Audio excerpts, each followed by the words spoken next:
हर हर महादेव, जय भोलेनाथ। पुत्र प्राप्ति के लिए भोलेनाथ की पूजा ज़रूर करनी चाहिए। वैसे तो आजकल लड़का लड़की में कोई फ़र्क नहीं है, लेकिन कुछ लोग ऐसे हैं जो चाहते हैं कि हमें एक पुत्र तो ज़रूर हो। अगर उनके पास बेटी है एक, तो एक बेटा ज़रूर होना चाहिए, या दो बेटियां हैं फिर भी एक बेटा होना चाहिए। तो आप पुत्र प्राप्ति के लिए भोलेनाथ की पूजा ज़रूर करना, भोलेनाथ की भक्ति ज़रूर करो। अगर आपको पुत्र प्राप्ति चाहिए, भोलेनाथ का आशीर्वाद ही हमारे लिए बहुत है। जब से औरत गर्भवती होती है तब से लेके पूरे 9 महीने तक आप भोलेनाथ की पूजा करो। भोलेनाथ पे भरोसा करके आप एक दिन अपनी मन्नत रखो, जब से आप गर्भवती होती है तब से और लास्ट तक, जब तक आपको बच्चा ना हो तब तक आप भोलेनाथ की पूजा अच्छे से करो। आप मंदिर जाओ, उनके मंदिर में जाइएगा और आप उनके मंदिर में जाके पूरे अच्छे से भक्ति करो। एक लोटा जल चढ़ाओ, बेलपत्र चढ़ाओ और पूरे 9 महीने आप भोलेनाथ की भक्ति करो। इससे आपको 101% आपको पुत्र प्राप्ति होगी। लेकिन भरोसा होना चाहिए, ऐसे नहीं कि हम आज मांग लिया तो उसके बाद आपने भक्ति नहीं की और आज बोल दिया कि भोलेनाथ मुझे पुत्र चाहिए, उसके बाद भोलेनाथ की आपने भक्ति नहीं की, उनको पूछा नहीं कभी। क्योंकि स्वार्थ नहीं होना चाहिए इंसान के मन में, ऐसा नहीं होना चाहिए। अगर मानते हो तो दिल से मानो, वरना आप मत ही मानो, कोई दिक्कत नहीं है इसमें। आप अगर मानते हो तो दिल से उनकी भक्ति करो। पूरे 9 महीने आपको पुत्र की प्राप्ति अवश्य होगी। आप जितने दिल से उनसे मांगोगे, उनसे उससे कहीं ज्यादा दिल से वो आपको देने के लिए तैयार बैठा है। वो तो सिर्फ प्रेम चाहते हैं, श्रद्धा और भक्ति, कुछ भी नहीं चाहते। आप किसी की इंसान की तरह पैसा थोड़ी चाहिए उनको। आप ये थोड़ी कहोगे उनको कि मैं 500 रुपये चढ़ा देती हूँ तो फिर उसके बाद आप मुझे पुत्र की प्राप्ति करना, नहीं। वो सिर्फ दिल से प्यार मांगते हैं, प्रेम मांगते हैं, भक्ति मांगते हैं और कुछ नहीं। उनको इन चीज़ों की ज़रूरत ही नहीं है कि आप पैसे से भगवान को खरीद लो। नहीं हो सकता ऐसा।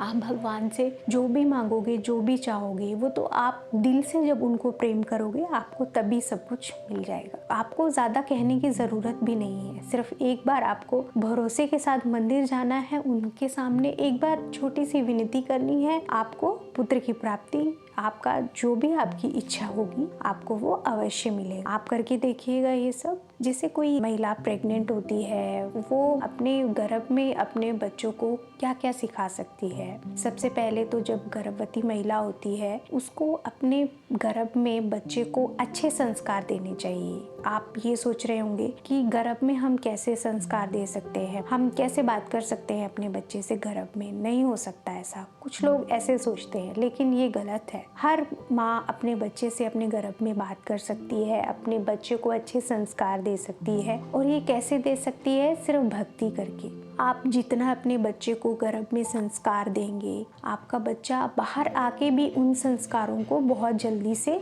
समझ पाएगा, उस भक्ति को समझ पाएगा। क्योंकि वह गर्भ में ही भगवान का बच्चा बन गया है, भोलेनाथ का बच्चा बन गया है गर्भ में ही। और वह गर्भ में जब आप इतनी अच्छे उन्हें संस्कार दे रहे हैं, तो बाहर आके तो वो कितने अच्छे संस्कारों के साथ पैदा होगा। वो बच्चा बाहर आके उन्हीं संस्कारों के साथ रहेगा और उसे अच्छा सीखेगा। क्योंकि भगवान की जो दृष्टि होती है, वह आपके गर्भ में ही उस बच्चे पे पड़ जाती है, डल जाती है। सबसे पहले तो जब से माँ बनने का आपका सपना पूरा होता है, जब आप गर्भवती होती हैं, तब से आपको भक्ति करनी शुरू करनी चाहिए। आपको वैसे तो हमेशा भक्ति करनी चाहिए, लेकिन वो समय कुछ ऐसा होता है जिसमें हमें भगवान की बहुत ज़रूरत होती है। शुरू दिन से ही ये सब सीख जाए कि मैंने इस संसार में जन्म लेना है और बहुत अच्छे कर्म करने हैं। बहुत छोटे छोटे बच्चे होते हैं जो भक्ति में शुरू से रहते हैं। कुछ फैमिलीज ऐसी होती है जो अपने बच्चों को शुरू से भक्ति में डाल देती है। माँ को पूरी भक्ति पूजा करनी चाहिए,